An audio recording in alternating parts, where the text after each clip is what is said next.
I used to work security in a museum in the southwestern part of the United States.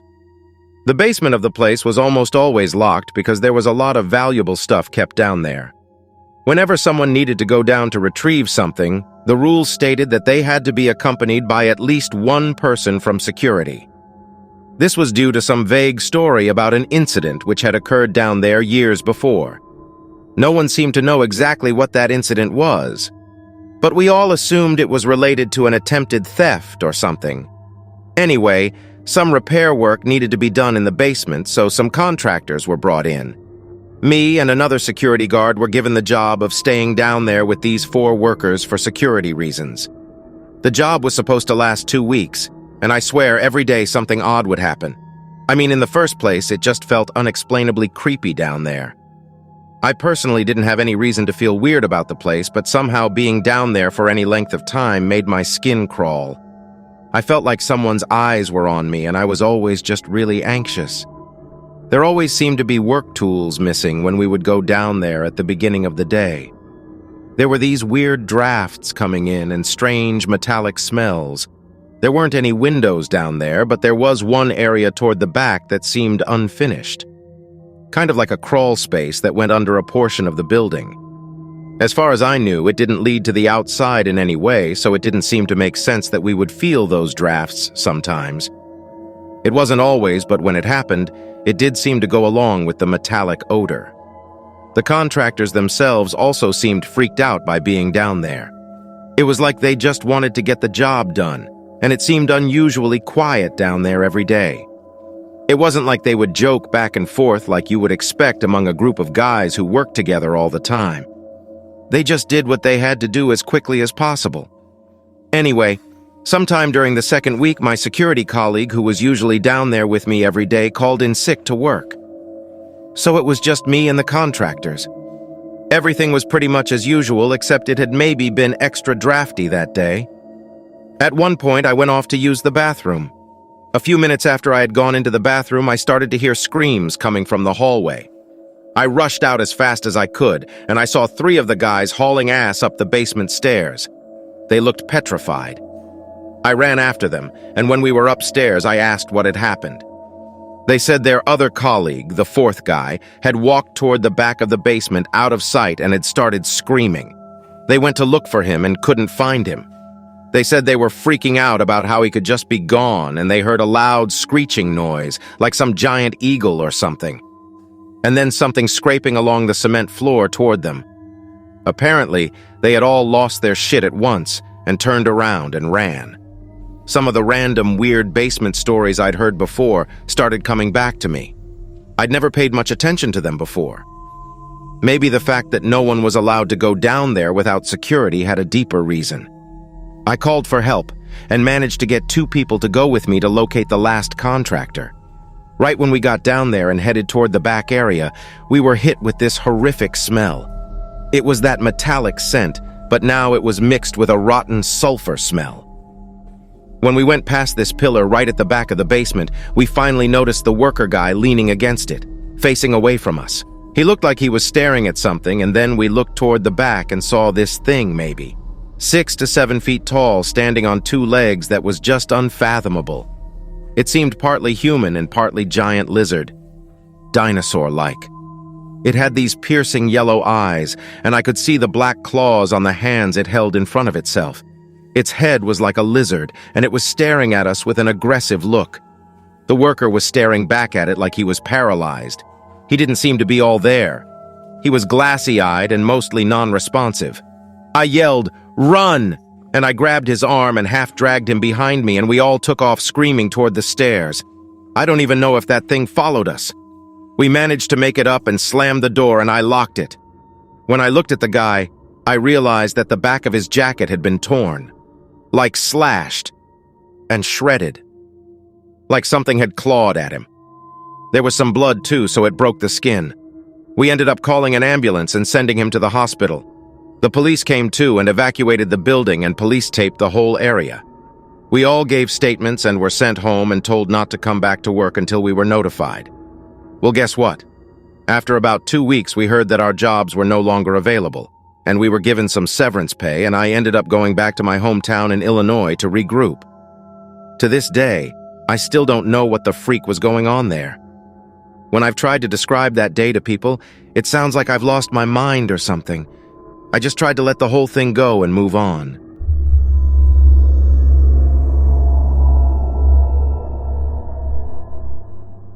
Every government institution has secrets. It comes with the territory, right? Once you're entrusted with enough power or enough responsibility, you're bound to come across information you're not supposed to share. I've been repeating that idea like a mantra lately. Let's say I know something that could be dangerous. Is it my responsibility to share that information, or is it my responsibility to keep it secret? I don't know the answer, but keeping the experience to myself isn't sustainable anymore. It's driving me crazy. If I never talk about it, I'll never have more than these questions. I want some answers instead. Almost 10 years ago now, the compliance office overseeing Yosemite National Park received an anonymous tip that poachers were in the area. Mariposa Grove was named a specific point of interest. If you don't already know, that's a concentrated area of sequoia on the southernmost tip of Yosemite. The compliance office isn't usually in charge of filtering information like that. It took a while to trickle down to the right people. Once we had it, I was grouped with a team of rangers asked to monitor the grove. Under circumstances like these, most tips don't pan out.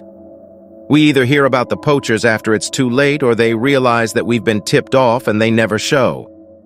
I spotted these poachers right away. A few days after I was assigned, I found tracks and an undocumented campsite. That put me on the trail fast. It was another day before I caught up to them. In hindsight, I should have recognized how out of the ordinary this was. The tip went through the wrong office. The park district mobilized immediately. And there I was, closing in on our suspects just a few days later. As much as I hate to say it, we never acted with so much urgency. We weren't always that accurate either. The suspects were a 50-year-old man and his teenage son. They were scared even before I flashed my badge. Those should have been my last red flags. I should have listened to their story. At the time, all I heard was that they were hunting something. They admitted it. I didn't waste time on any details beyond that. They told me that they'd already set up a trap in the area too. That needed to be my priority. The sun was setting. I asked them to lead me to the trap anyways.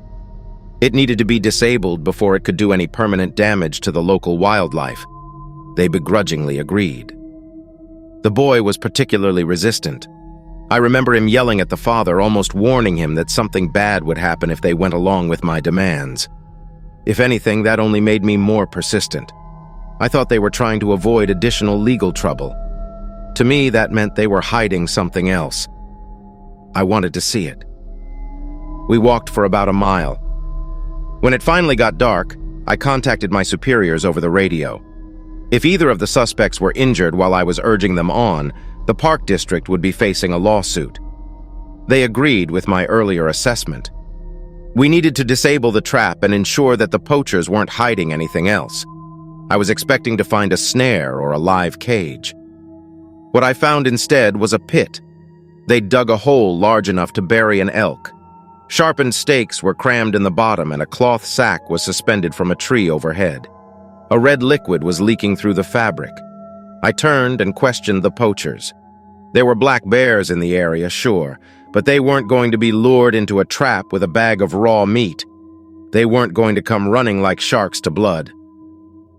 Before the father or son could answer me, a roar swept through the trees.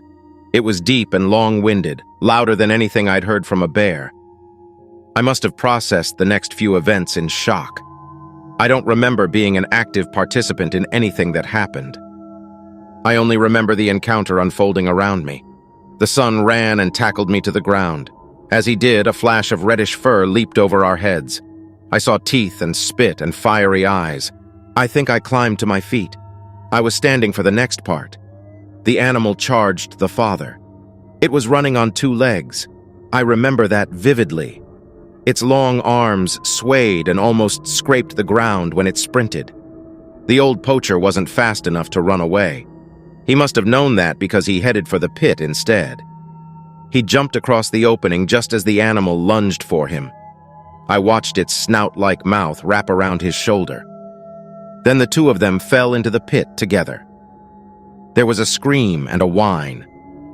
I'm not sure where either sound came from, the man or the monster. A team of first responders was in the area within the hour. They airlifted the poacher out of the spiked pit and took him to a hospital for treatment. He lived. The animal did not. Whatever the creature was, it was dragged out of the hole under a blue tarp. The body was carried out of the grove on the back of a four-wheeler. I remember its limbs dangling out from underneath the sheet and cutting lines in the dirt. When we got through the trees, they were waiting for us. Another government agency. They gave their credentials to my superiors. When I tried to ask questions, they insisted that I needed more medical attention. I was stuck answering questions while they loaded the tarp and the creature into a large black van. Once they drove away, they told me what I saw. The information was almost clinical. It sounded like they'd rehearsed all of their answers. It was a sick bear. The poachers had injured it in a prior exchange, which was why it was moving so strangely. The father and son, they said, were members of a notorious group of illegal hunters. I'd done the Park Service a great favor, they said. I chose to believe them. I chose to believe them for years. Each night when I couldn't sleep, I chose to believe them. Each morning when I looked at myself in the mirror, I chose to believe them. Now I'm not so sure. I looked for the whereabouts of the boy and his father. They saved my life, right? It's like they don't exist. I asked a few friends of mine who still work for the Park Service if they could find the records of that incident. There's nothing. Everything behind me has been erased. I was a passenger that night. I was a spectator. I don't want to be a spectator anymore. I want to know what that creature was. I want to know where it was taken and by who. And I want to know why those two poachers were hunting it.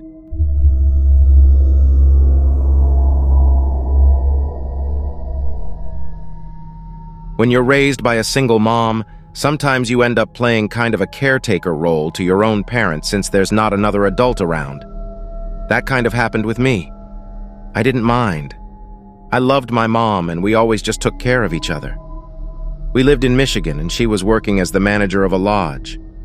It was a demanding job, but my mom was always dedicated to her work and took pride in what she did. I remember going to work with her sometimes and seeing how hard she worked to keep everything running smoothly. The lodge where my mom worked was located near one of the bays off of Lake Michigan, and it was a beautiful area. But the hours of her job were pretty long, and sometimes she wouldn't get off work until around midnight. During one winter break from school when I was around 15, I would walk down to meet her at work and walk her back home because she didn't like walking alone in the dark. I didn't mind doing it because I would usually be up late playing video games anyway. And it only took me about 15 minutes to walk to the lodge. Plus, I could take my dogs with me, which meant I could get the dog walking done at the same time. It was a nice little routine we had going, and it made me feel good to know that I could help her out in some small way. So this one night when I walked to the lodge to meet my mom after work, she still had a lot of paperwork to do. I didn't want to just sit and wait for her, so I decided to take my dogs for a walk around the grounds of the lodge. It was around 12:30 at night in the dead of winter, so it was really cold and quiet outside. It seemed like everyone inside the lodge had gone to sleep, and the only sounds we heard were the gusts of wind and the snow crunching. The grounds covered quite a bit of acreage, and it wasn't far from the water's edge. The footpath went through some thick woodlands and out of view of the lodge. I was walking along and not paying much attention. I knew the path like I knew the back of my hand. But then I realized my dogs had stopped walking. Then they started growling like mad with their hackles up and the whole bit. I looked around and I could feel that we weren't alone out there anymore. There was something standing a little way ahead of us, partially obscured by the trees. I couldn't make out who or what it was, but I felt like we needed to get out of there fast. I went to turn around to head back to the lodge. My heart was pounding like crazy. My mind was playing out all sorts of horror movie-style scenes. I imagined something lurking in the shadows, waiting to pounce on us. And then, suddenly, it was like the tree line exploded as something really big ran out of it. It was taller than a normal person and moving incredibly fast. My dogs went wild with their barking. I was really glad they were leashed, otherwise they would have just tore off after the thing. I could barely hold them back. And they're just small dogs. The thing I had seen was way taller than me. If I had to guess, I'd say it was 8 feet tall. I don't know how I knew, but I felt like it wasn't human or animal, which obviously makes no sense, but it had a horrifying presence about it. Like you could feel this feeling of death around it. Like something really unnatural. Like something that had crawled out of a grave or something. In that brief moment when it crossed my vision, it looked like it had shreds of flesh hanging off of it. And its eyes had flashed red for 1 second before it crossed back into the trees. I felt like it was something capable of possessing you. Like a demon. I stood there, just basically frozen in fear. I couldn't shake the feeling that the creature was still there, watching us. I had the sense that it hadn't gone much farther than the other side of the tree line. The fear I felt in that moment was something I had never experienced before. It was a gut-wrenching fear that seemed to grip me and hold me in place, like my body was too shocked to move. My mind was screaming with a million thoughts and questions, but my body wouldn't budge. Like I said, we weren't far from the water. Before I could find a rational thought, I could hear the thing going away from us. The sound of the creature running toward the water was deafening somehow. I don't know how it could be so loud. The sound was like something out of a nightmare. And then I heard it thrashing in the water. And I remember feeling a sense of relief that it was finally leaving. I managed to turn around and get the dogs to follow me back toward the lodge. I didn't look back, didn't slow down for a second. It felt like every nerve in my body was on fire. When I finally made it back to the lodge, I was out of breath and shaking. All I cared about was getting inside, locking the door and never looking back. After that night, I was never quite the same. I found myself constantly looking over my shoulder, always on high alert for anything out of the ordinary. It took me a long time to shake the feeling that something was always watching me. It was hard to make my mom understand how horrifying that creature had been. If you've never experienced something like that, how could you possibly understand? I was so glad when she changed jobs. We moved to a suburb of Grand Rapids, and I felt a whole lot more comfortable there.